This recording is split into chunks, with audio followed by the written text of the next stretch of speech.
Today is graduation day. I'm graduating from a doctorate of executive leadership, Charleston, West Virginia, with the University of Charleston. And I'm just really excited and thrilled to be here today, sharing this moment with you, with my family and friends, and anybody who wants to listen. It's just been a wonderful, wonderful journey that I've been on, and it's a journey of it's a journey about one guy's story who struggles with learning and dealing with cognitive diversity as a child, as a young man, during the military, and as a veteran, and now as an adult with grown kids and grandchildren, and everything else. Right here, the University of Charleston, on this beautiful riverfront campus. But really the main part of this video is to share with people that if you have a learning disability, if you struggle with learning, if you struggle with things that somebody who doesn't have ADHD, who lives a fairly normal life, is what they call neurotypical. As a person with ADD or ADHD or other learning disabilities, life is a little different for us. It's different for you. I get it. I'm there. And one of the things that I wanted to share is, and this may sound cliche, but I truly mean it because I'm here today doing it. You can really, you can do it. There are things out there, there are tools out there, there are people, organizations, systems to help people learn. And what I've realized throughout this 3-year journey that I've been on is, as a neurodiverse leader, what I understand after this 3-year journey of intensely embedding myself into my research as an ethnographer is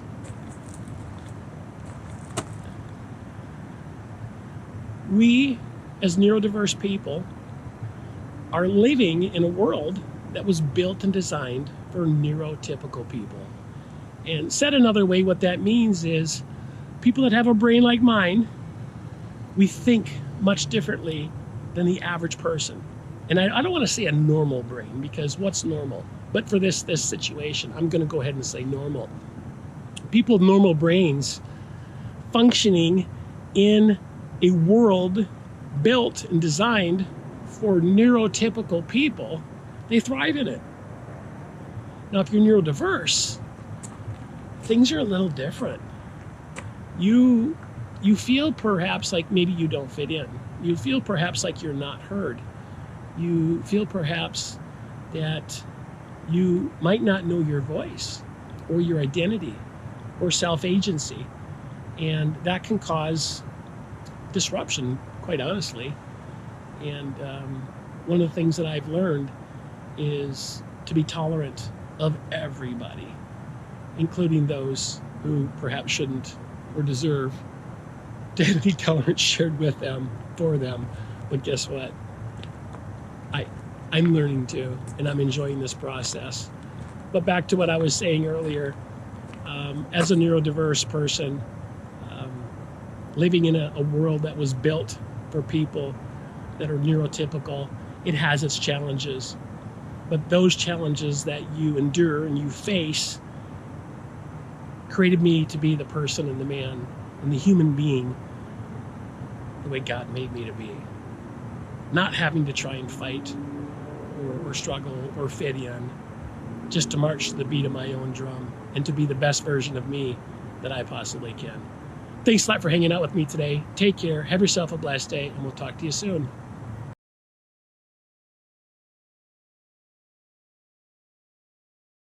Dr. Richard M. Morton.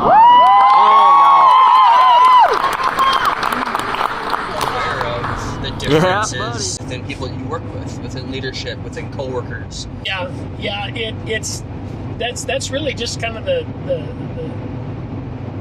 pinpoint on the needle, the tip of the iceberg on it. What I learned through this process, and I'd never heard the term before, was neurodiverse, neurodiversity, and neurodivergent. And what was it? And I had to understand what it was, and I had to see, based on the categories, based on the symptoms, based on the strengths, the weaknesses, based on it being a childhood thing, and does it continue over to an adulthood thing. I had to really do the background to really understand the literature, but also to understand, what was I reading in the literature that pertained to me as somebody who's affected by it.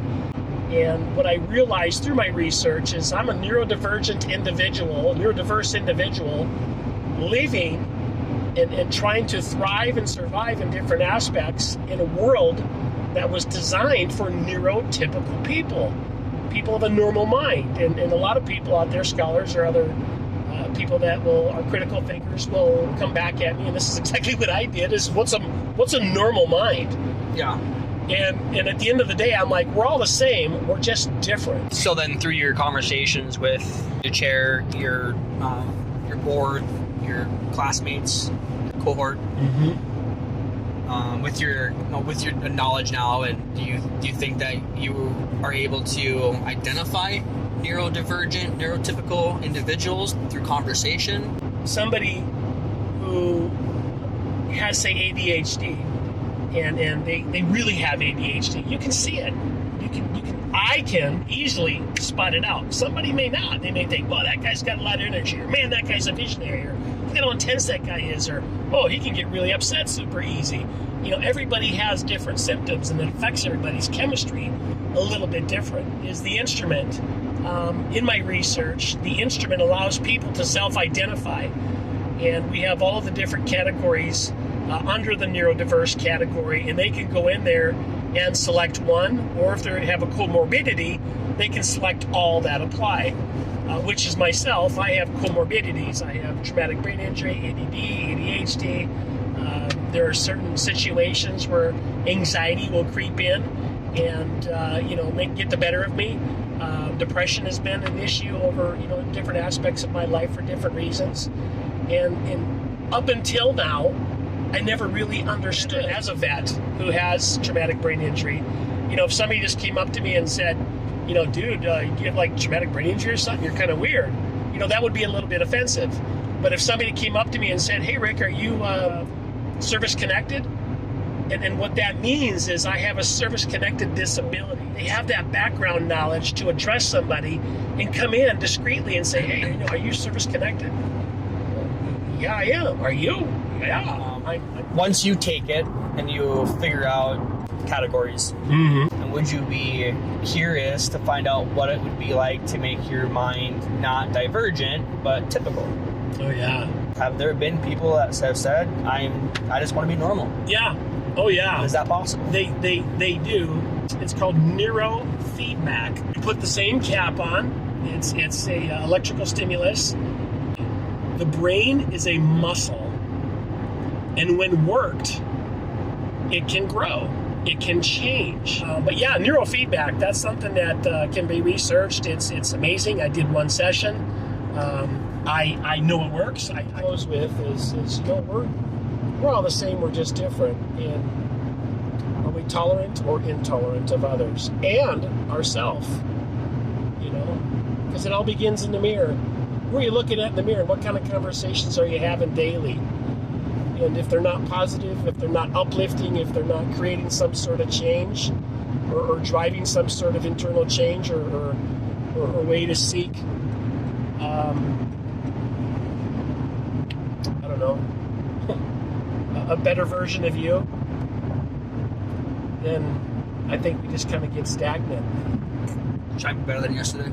Yeah, try to be a little bit better than yesterday. Cool. Well, thank you. Yeah, thank you.